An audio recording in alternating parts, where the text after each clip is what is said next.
Michael's hear me okay if the mic's back here, or I can put it up here? They can hear you. Yep. We can hear you. Can you? You can hear me? Good, good. Okay. Thanks for inviting me here today. And I was told that this room would be okay without a mic. Is everybody okay with, and if you're not, just say, and we'll be okay. Because I get that a lot. Oh, and we got a microphone. But I can also talk really loud as I usually do. Thank you for inviting me here today, and I was always, driving up here, I saw the Skyway and Be Counted, and way to go.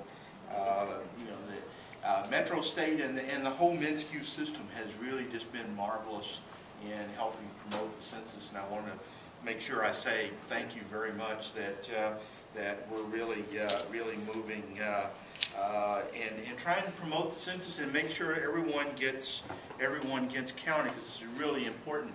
What I'd like to do today, and please feel we're a small enough group that you can stop me at any point. We can talk about stuff. We can answer any questions, or hopefully I'll also have time at the end to be able to answer any questions you have. I thought I'd talk just a little bit about the census, the timing, and sort of the background, and then talk a little bit about some of the big trends that we see in our society, and why the budget that is being proposed right now for state government and even for the federal government, and why the budgets in the future are going to be heavily influenced by demographic change, much more so than we've ever seen in the past. These are really exciting times for demographers, and maybe not for everybody else, but for demographers, this is great. This is about as good as it gets. And then talk a little bit about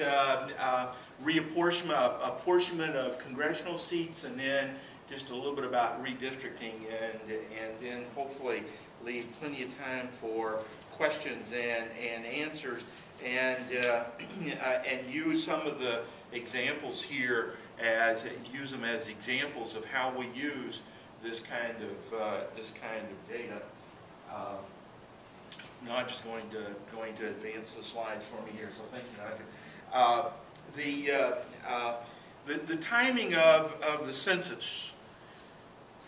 In March, in about mid-March, the Census Bureau is going to mail out a form to every address in the United States that has been identified as a possible residential address. It's not mailed to people. It's not mailed to individuals. It's mailed to an address. And we've been working for several years now on these addresses. The Census Bureau starts off with the post office list of addresses. They add in the Publishers Clearinghouse list of addresses. They buy, I know it's even more than what the post office knows about.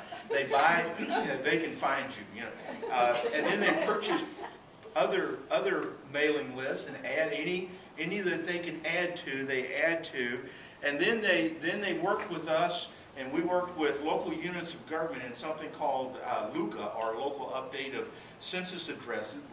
St. Paul was involved, Minneapolis was involved, many other cities and towns, or many other cities and counties in Minnesota were involved, in which they looked at the list of addresses and said, this is pretty good, or, there was this block left out, or something like that, and they added in addresses.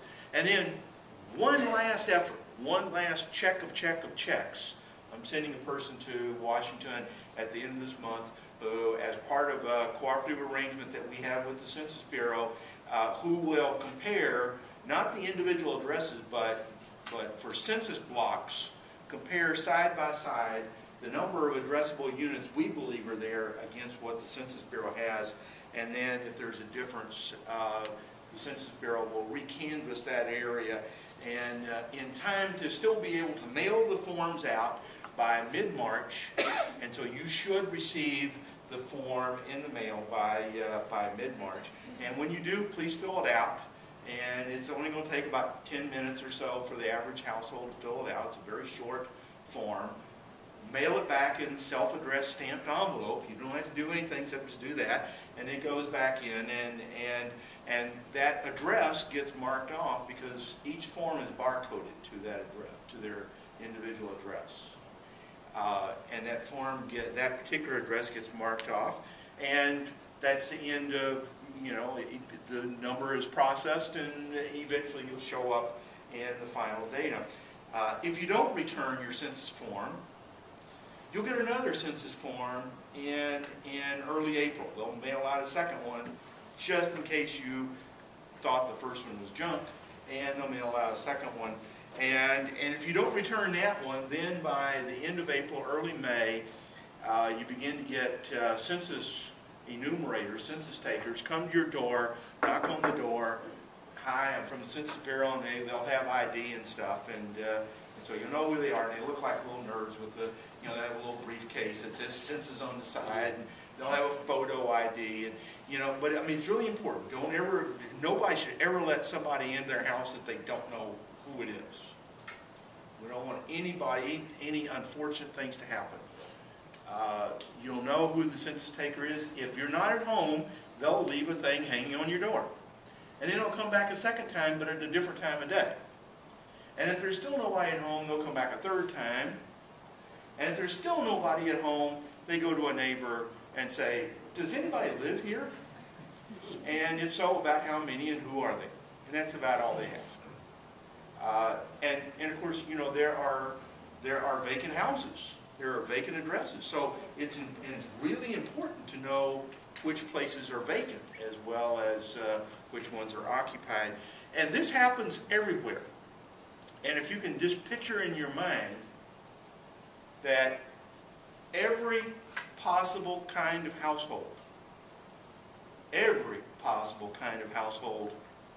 will receive a census form. It's not just suburban, middle class, you know, every kind. There will be people that cannot read and write English, and there will be questionnaire assistance centers for them. There are some forms that are available in languages other than English, such as Spanish, but for some languages like Somali and Hmong, there's not going to be a separate form, but there will be assistance centers to help people answer the census. They will be, you know, well advertised, and they will be all over the place. Every kind. There will be houses in which the person doesn't want you to knock on their door for a whole variety of reasons. You know, there will be houses that you know, maybe have other kinds of activities that society does not smile upon, and you know, and you can imagine they will also get a form. And if they don't return their form, census people will knock on their door. So, you know, if you don't want somebody to knock on your door, return the form. It's just that easy. And that'll happen. That'll happen in mid-March, and the follow-up begins in May. And then by the end of summer, all the follow-ups and double checks and triple checks and quadruple checks will be pretty much finished. The processing really goes full bore until December, and by law, by December 31st, the Census Bureau must return to the President and to Congress the total population of each state and the apportionment, the number of congressional seats that population implies. And then by March, the redistricting data for redrawing congressional and legislative seats, the data will become available in mid-March, and this will be a much shorter census, and so most of the data is going to be available within 2011. There's only a few questions on the census. It's a pretty basic census. About the only thing that's being asked is number of people in a household, your relationship to each other, what's your age and gender and race and Hispanic ethnicity. Are you Hispanic or not? And is this where you usually live? And the only other question is, do you own or rent this place?